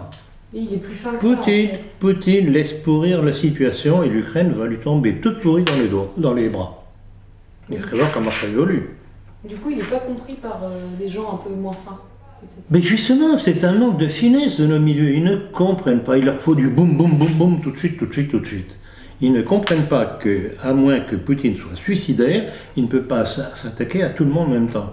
Et rappelez-vous l'image que je donne, il saucissonne les problèmes. Comment a-t-il réagi en Syrie? Il a rétabli la situation, au point que, je l'ai cité encore dernièrement, que la ministre de la Justice israélienne, Madame Shaked, le menaçait que s'il n'obéissait pas à Israël, ce serait sa fin. Quand on me dit qu'en fait Poutine est un allié d'Israël, je me gratte un petit peu le crâne quand même, il y a un petit problème là. Or, que vient de dire Netanyahou, il a promis un avenir radieux à la Shaked en question au Parlement israélien. Poutine est un fin stratège et un manœuvrier. Il fait semblant par moments de prendre une direction, mais il garde toujours le cap qu'il veut. Et le cap, pour lui, quel est l'intérêt de la Russie? Point. C'est un impérialiste russe. C'est pas un mondialiste, c'est un impérialiste russe.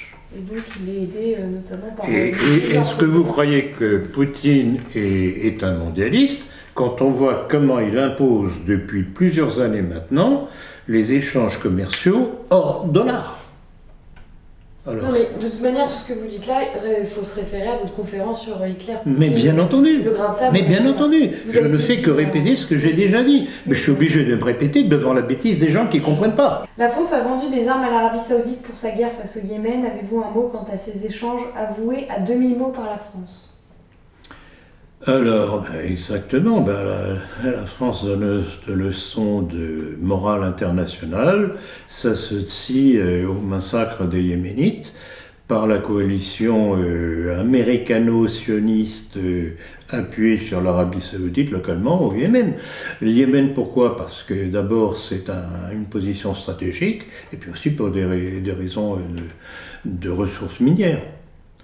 Et j'ai vu avec intérêt d'ailleurs, tout dernièrement, que les dockers de Marseille refusaient de charger les armes sur les cargos à destination de l'Arabie Saoudite pour aller combattre au Yémen. Au Yémen. Donc il y a un début d'opposition. Bon à prendre. Alors, dans le dernier numéro de la politique, vous signez un article intitulé « Vers la fin de l'État d'Israël ». Pouvez-vous ici nous en dévoiler davantage? C'est pas une boutade. De ma part, c'est basé sur un certain nombre d'observations.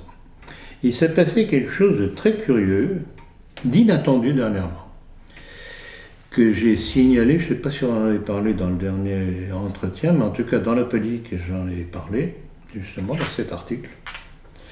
C'est qu'il s'est produit il y a une quinzaine de jours à peu près, 15 jours, 3 semaines, il y a eu tiré de la bande de Gaza plus de 700 missiles sur Israël. 700 missiles, dont à peine une centaine et quelques ont été interceptés par ce qu'on appelle le dôme de fer, qui est un système antimissile israélien. Ce qui veut dire que tous les autres sont arrivés à destination. Personne ne pouvait imaginer que la bande de Gaza, le Hamas, martyrisé, bloqué comme le territoire par Israël, avait une capacité offensive de ce type-là. On sait très bien qu'Israël use de toutes ses forces d'influence sur ce malheureux ou misérable Trump pour qu'il fasse la guerre à l'Iran. Je ne sais pas s'ils arriveront à déclencher cette guerre contre l'Iran, mais s'ils le font, Israël pourrait bien avoir de sacrées retombées sur la figure, et pas simplement de la bande de Gaza. Mais l'exemple de Gaza que je prenais en exemple, c'est le cas de le dire, dans cet article, était pour dire justement que même une structure aussi faible apparemment que Gaza qui s'avère capable d'envoyer 700 missiles sur la gueule des Israéliens, ça veut dire quelque chose. Il ne faut pas oublier tout de même le Hezbollah libanais. Rappelez-vous ce qui s'était passé en 2006, quand Israël, après avoir réussi, par le biais des pressions internationales, à mettre l'armée syrienne hors du Liban, que l'armée syrienne avait pacifié, pas plutôt les troupes syriennes étaient parties, qu'Israël envahissait le Liban ou essayait de l'envahir. Bombardement des villes libanaises, etc., etc. Eh bien, Israël a été obligé de reculer du fait des pertes infligées par le Hezbollah libanais. Voilà ce qui attend Israël. Donc, à moins qu'Israël utilise la bombe atomique, mais alors là, qu'est-ce qui va se passer du côté des Russes et des Chinois? Oui. Est-ce qu'ils vont laisser passer ça? C'est un jeu très dangereux que joue Israël, et c'est son existence qui est en jeu. À très court terme, ou à plus ou moins long terme. C'est pour ça que je dis, Israël est en train de vivre ces dernières années. On verra la suite. Alors toujours en Israël, des rabbins israéliens veulent chasser la France du tombeau des rois. Que vous inspire cette information? C'est toujours la même tactique des Israéliens, c'est pousser tout ce qui n'est pas juif pas d'Israël, hors de la Palestine, puisque Israël n'existe pas, c'est la Palestine qui existe. Mais surtout cette information survient, Ouais. cette volonté de Tout à fait. récupérer le tombeau juste après que la France ait payé et rénové Tout à fait. le tombeau des Tout rois. à fait, Avec tout à fait, les shekels français. tout à fait, Si on peut tout dire. à fait. Alors, Matteo Salvini, vivement critiqué par l'épiscopat après avoir brandi son chapelet et annoncé « Je confie ma vie et la vôtre au cœur immaculé de Marie qui, j'en suis sûr, nous portera à la victoire ». Que vous évoque cette situation ubuesque? Ubuesque, c'est le cas de le dire. C'est tout de même invraisemblable qu'un homme politique se réfère, se mette sous la protection de la Vierge et se tire des foudres de l'Église dite catholique. C'est pas révélateur, ça, de ce qu'est devenue l'Église avec François. Et rappelez-vous ce que je disais au moment de la démission forcée de Benoît XVI, ils l'ont eu. Je ne vais pas me répéter encore une fois, en fait, je passe mon temps à me répéter, puisque les gens ne comprennent pas. Qu'est-ce qui s'était passé à ce moment-là? C'était tout début janvier, on apprenait que la Banque Vaticane ne pouvait plus, enfin que la Banque d'Italie n'acceptait plus les transferts d'argent de la Banque Vaticane à la Banque d'Italie. Et on apprenait dans la foulée que Benoît XVI démissionnait. Et au lendemain de sa démission, qu'est-ce qu'on apprenait? Que la Banque d'Italie rétablissait ses contacts avec la Banque Vaticane. Ben voilà la démonstration. Voilà la démonstration.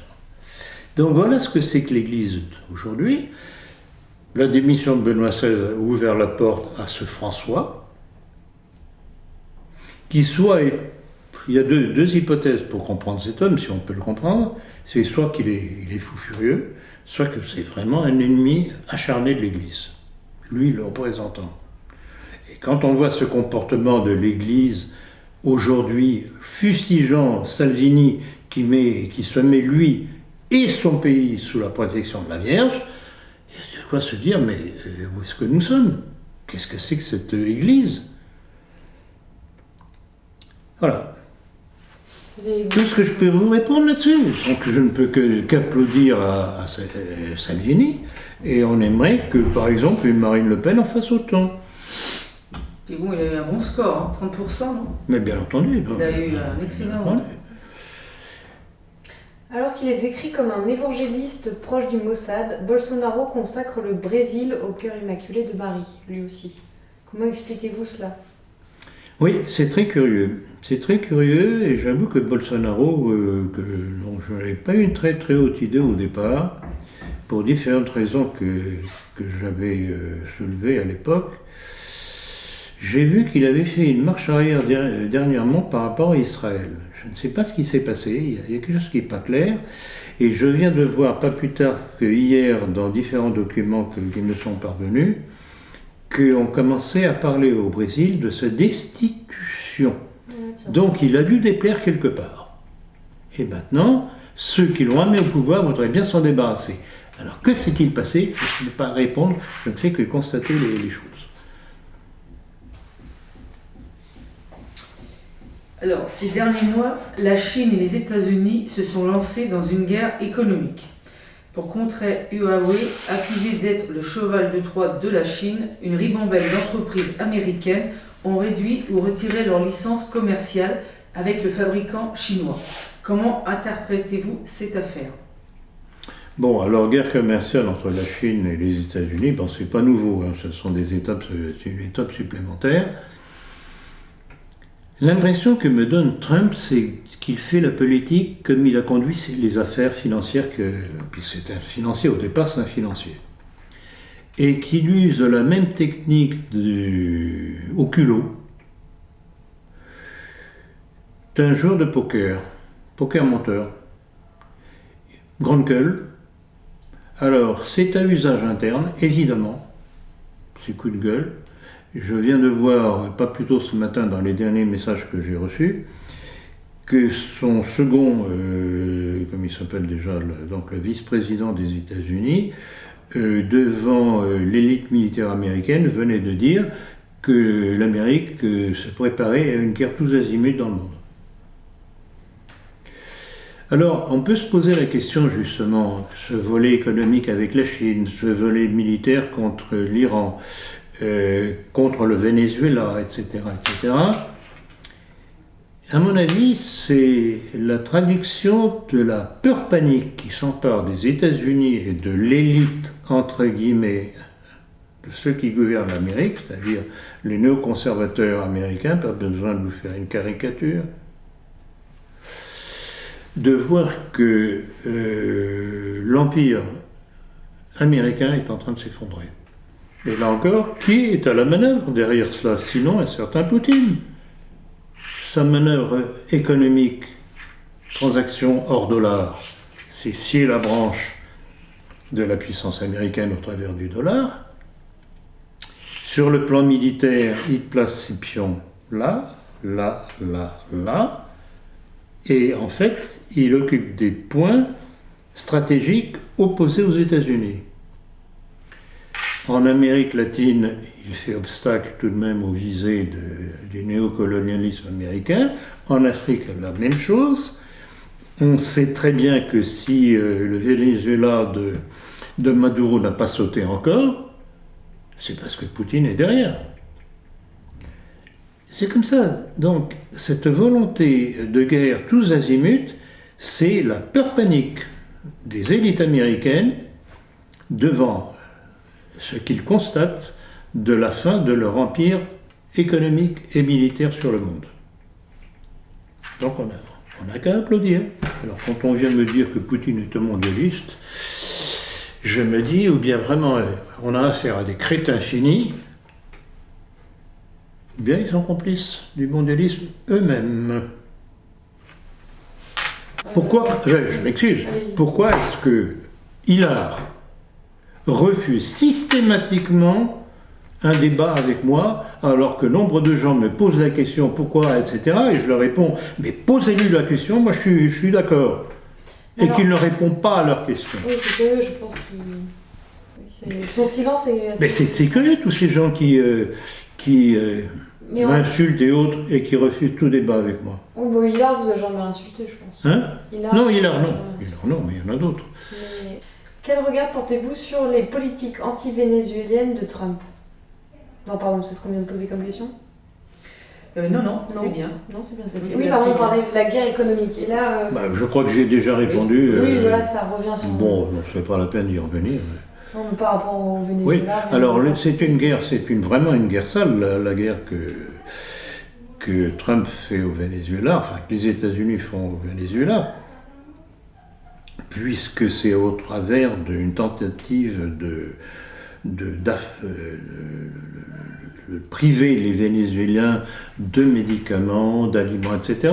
Je ne sais pas si vous avez vu que dernièrement, il y a eu des bateaux vénézuéliens qui étaient affrétés pour ramener des médicaments et des des denrées alimentaires aux Vénézuéliens qui ont été, je ne sais pas exactement de quelle façon, mais qui ont été sabotées par les États-Unis. Donc c'est vraiment se servir des souffrances du peuple pour pouvoir renverser le pouvoir qui dérange. Rappelez-vous les bombardements anglo-américains pendant la dernière guerre mondiale. Ils bombardaient les populations civiles pour faire craquer le Reich au travers des souffrances de la population. C'est la tactique des anglo-saxons, ça. Perfide. Perfide, inhumain, non, vraiment. Alors là, c'est des toutes nouvelles informations qui ne sont pas tellement réjouissantes. 1 an après le retrait américain de l'accord sur le nucléaire iranien, les tensions entre les deux pays sont au plus haut. Un conflit armé entre les États-Unis et l'Iran est-il vraiment à craindre ? Je crois que j'ai déjà un petit peu répondu juste avant. Oui, il est à craindre parce que les Israéliens, pour eux, la seule voie de salut, c'est de supprimer le danger de l'Iran. Très bien. Et bien, pour terminer cet entretien, pouvez-vous nous raconter comment s'est terminé l'échange que vous avez eu avec une certaine Marie-Charlotte Saint-Jean d'Angély ? En effet, pour replacer dans son contexte, cette personne vous a contacté il y a 15 jours pour vous informer que Benedetti préfaçait un ouvrage sur le nationalisme, celui-là même dont nous avons parlé un peu plus haut dans cet entretien. Après s'être présentée comme une aristocrate et au fil des messages, cette noble dame a proposé de mettre à votre disposition une partie de son logement pour nos futurs entretiens. Vous lui avez alors demandé son numéro de téléphone afin de simplifier l'échange, ce qu'elle refusa. Ce n'était a priori pas dans ses habitudes. Cependant, continuant à user de son charme, elle vous invite dans son modeste 300 mètres carrés près de la place de l'Étoile, où, dit-elle, Victor, son majordome, vous préparera un dîner aux chandelles. Quoi de mieux pour tomber sous ce charme très grand siècle. Et bien que certaines informations aient éveillé votre suspicion, vous acceptez son invitation à dîner chez elle, rue des Acacias. Je vous laisse le soin de compléter la suite. C'est très amusant. C'est très amusant cette histoire-là. Et moi j'aime bien aller jusqu'au bout des situations, même si je me doute qu'il y a une manœuvre derrière. Il y a plusieurs choses qui avaient attiré ma attention lors du début de cet échange. Premièrement, l'allusion à Saint-Jean d'Angély, dont j'avais parlé dans différentes occasions. Saint-Jean d'Angély, c'était Regaud de Saint-Jean d'Angély qui était celui qui avait imposé la législation au moment de la Révolution qui faisait rentrer les Juifs dans la société française. Je me suis dit, tiens, c'est curieux, Saint-Jean d'Angély, c'est pas un nom courant quand même. Bon, il y avait ça. Il y avait aussi l'allusion à Benedetti et cette personne, cette dite Madame de machin chouette, qui cherchait à savoir ce que je savais sur certains comportements sexuels de M. Benedetti. Et j'avais répondu à cette dame que je ne parlais pas de ces choses-là sur Internet, que si elle voulait savoir ce que je savais, éventuellement je lui dirais en privé. Il y avait une chose aussi qui m'avait attiré l'attention, c'est que la personne me disait, puisque en principe on devait se voir le jour de l'Ascension, qu'il m'avait dit, mais vous savez que c'est le jour de l'Ascension. Et au départ, je me rappelle quand je vous ai parlé de l'affaire qui se développait, cette dame qui progressivement vous offrez tous ses services. Tous ses services, oui, tous ses services. En me parlant de son affection, je ne sais pas quoi, non. Oui, grande affection. Non, vraiment, comme si elle était tombée sous mon charme. Tout ça, je me disais, très affectueusement, très affectueusement, je me disais, bon, c'est curieux, on est toujours flatté, c'est évident.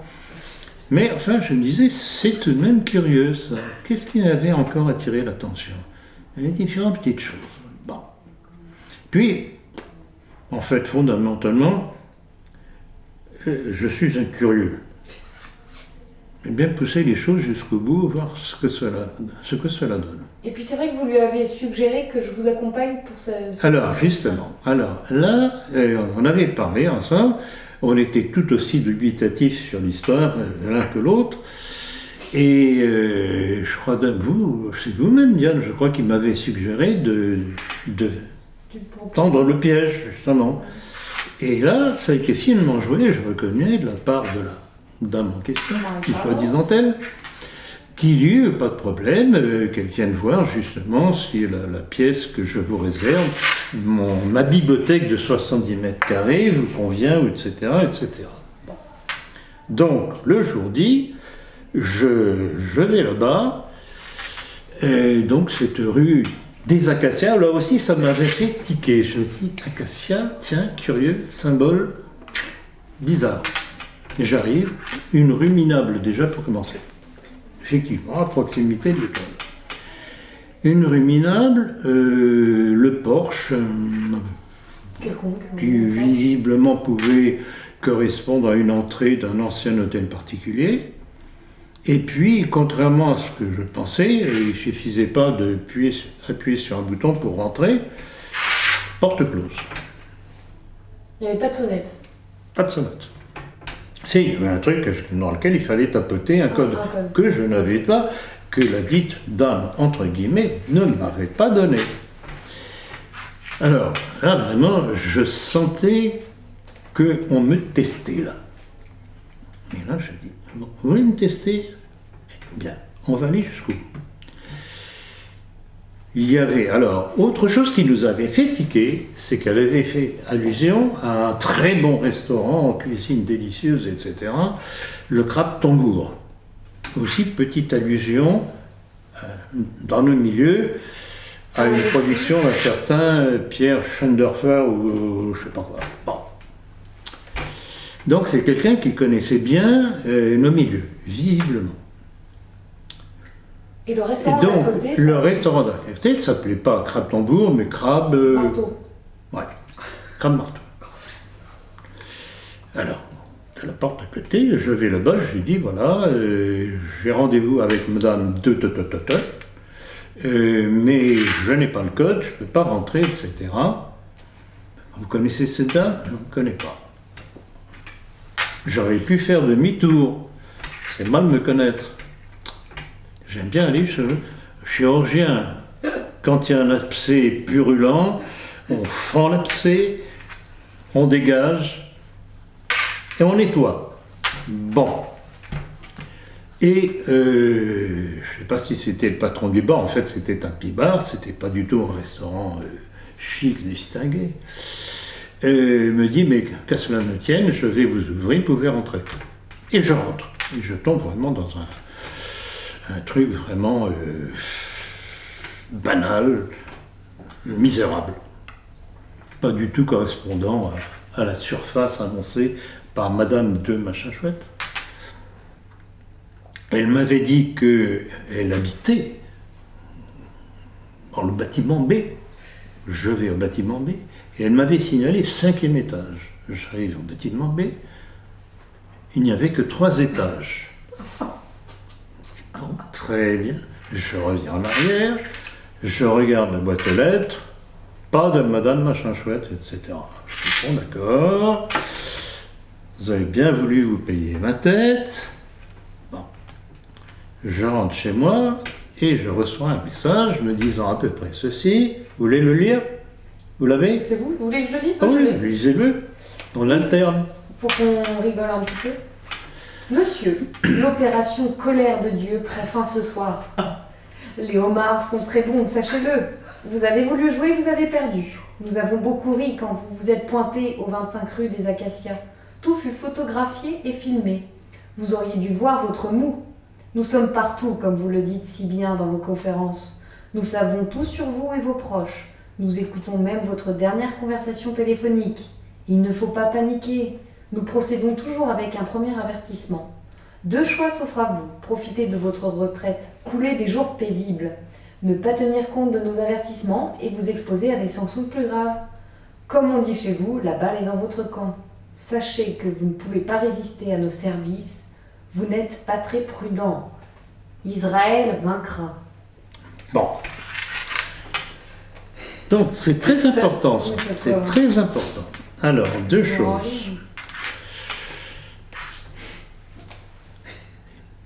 Deux choses. Là, effectivement, bon, c'est la révélation que c'est un piège qui m'a été tendu. Bon.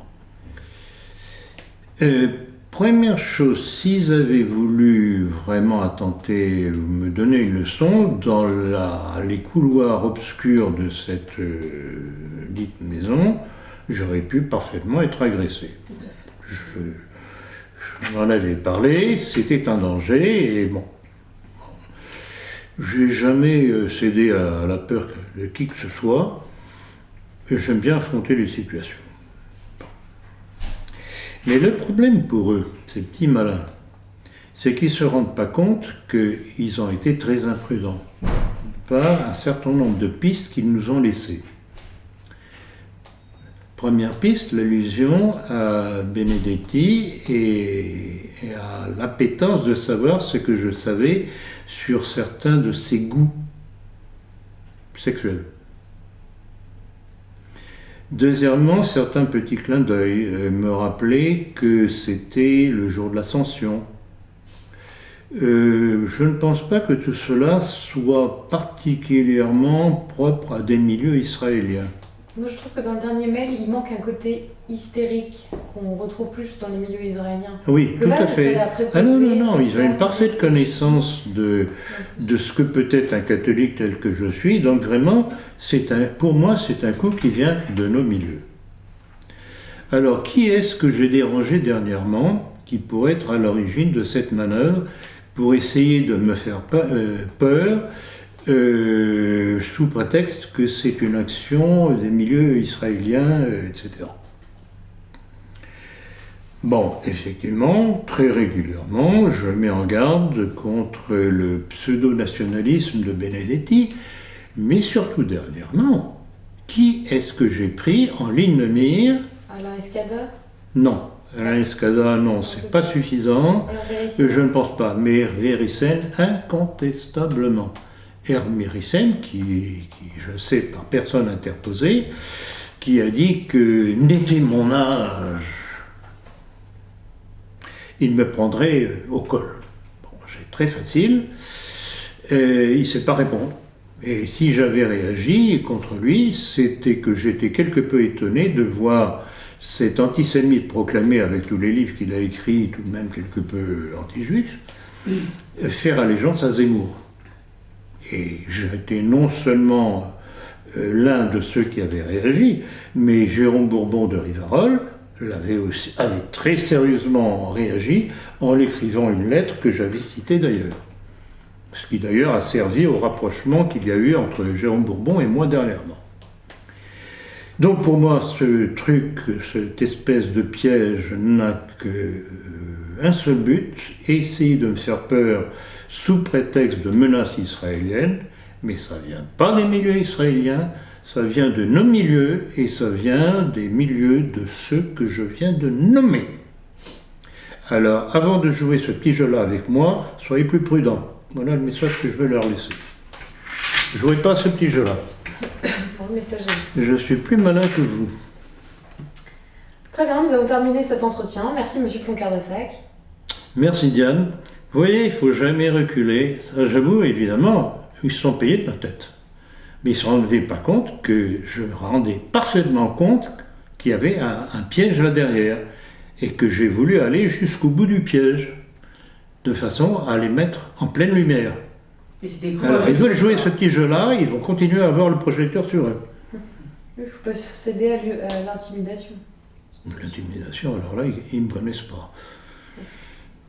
Merci, monsieur Voilà, Ploncard-Dassac. bien, merci à vous deux, c'est vraiment toujours un plaisir. C'est un plaisir intellectuel. C'est un plaisir intellectuel, c'est aussi vraiment ce sentiment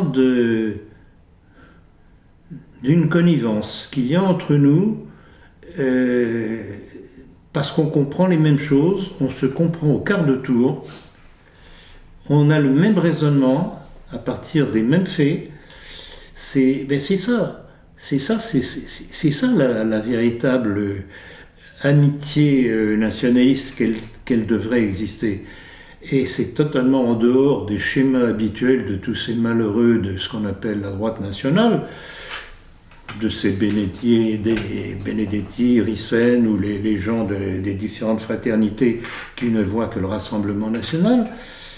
On a une analyse autre, qui n'est pas sentimentale, qui est réfléchie, et c'est ça qui les dérange. Parce qu'en fait, ou bien ils sont bêtes comme leurs pieds, ou bien ce sont des agents.